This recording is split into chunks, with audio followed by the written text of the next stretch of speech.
आजकल के जिस हिसाब से क्राइम हो रहे हैं शादी को लेकर, उसके हिसाब से कुछ रेड फ्लैग आपको हमेशा ध्यान में रखना चाहिए।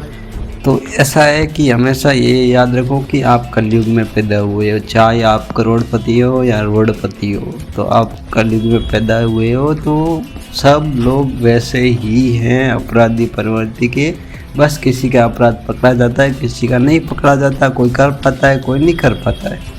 तो इस चीज़ों को ध्यान में रखते हुए कुछ चीज़ें आपको ध्यान में रखना पड़ेगा। पहले तो कोई अगर बोले ना कि मैं तो तुम्हारे ही लिए और पॉजिटिव हो रहा है, बहुत ज़्यादा तुम पर ही कर रहा है, तुमको बोले कि इतना मैं तुमसे प्यार करती हूँ, या तुम किससे बात करते हो, ऑनलाइन क्यों थी, पासवर्ड दे दो ना। तो इस टाइप के लोगों से हमेशा ध्यान में रखने का, लड़का लड़की में दोनों के लिए बोल रहा हूँ। दूसरा है, जब कोई लड़का लड़की बोले कि देखो तुम्हारे दोस्त तो मतलब ये है, तुम्हारा परिवार तो मेरे से लड़का है, ये है वो है, अगर आपको किसी तरीके से आइसोलेशन देना चाह रहा है तो आप हमेशा ध्यान रखो, उससे दूर ही रहो। क्योंकि वो आइसोलेशन तो शुरुआत में अच्छा लगेगा, हम तुम एक दूसरे के लिए बने हैं। वैसी वाले कबूतरों की बातों में मत हो कि कबूतर का उम्र कम होता है।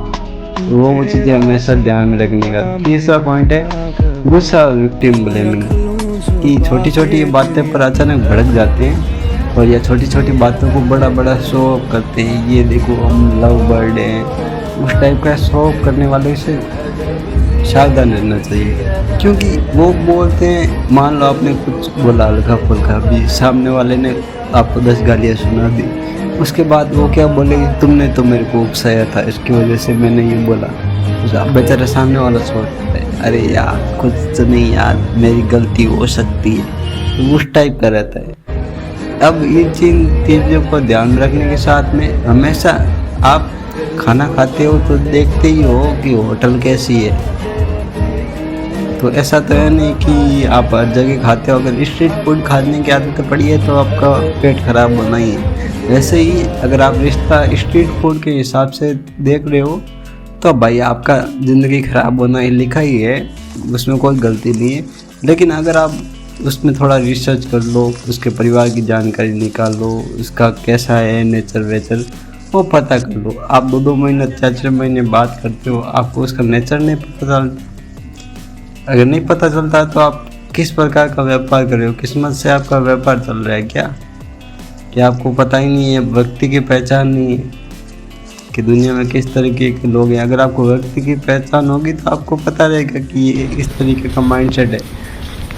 कोई भी बिजनेस में रहता है उसको कस्टमर का पता ही रहता है कि उसकी साइकोलॉजी कैसे काम करती है। तो इसका देखो ना, अपने रिश्ते में साथ में आने वाले की साइकोलॉजी कैसी है। ऐसे मत अंधे की तरह कभी भी रिश्ते में नहीं घुस जाने का, क्योंकि लास्ट में काम ख़त्म हो जाता है और कोई मतलब नहीं रहता। दुनिया तो फिर भूल ही जाती है, आपका क्या मतलब रह जाएगा। आपका बहुत बड़ा जीवन है, भगवान ने दिया है, वो उसको अंधेपन में मत गुजरो।